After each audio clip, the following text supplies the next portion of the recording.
Okay, it's Wednesday, March 29th, just following up on video. You can see here we're continuing lower here, 15-minute chart, taking out kind of the pre-market low, or at least moving into that gap area. That's kind of what you were expecting here.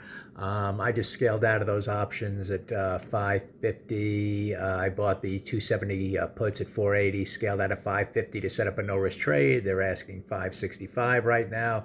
So still moving down lower now. At this point, it's kind of a no-risk trade to see, how much lower it wants to go, fill in this gap, maybe get to this yellow line here, the close of yesterday. That's kind of the next target. We'll see if 15-minute price action leads us there. On the daily chart, again, you have the kind of the two potential failure.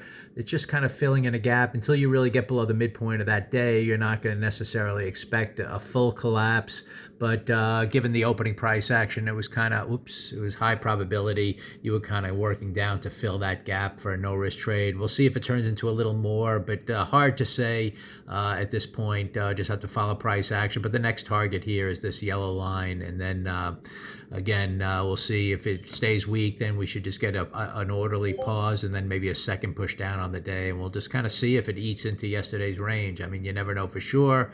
If we just broadened out lower here on this time frame and this gap up, took out the highs, and now we're continuing lower again in this overall choppy environment. Not necessarily expecting that, but I think we'll see if we can get to that target here. That's kind of would be a nice, really nice basic trade early in the morning, failing on the upside. So we'll see if we can get down to that 265 area.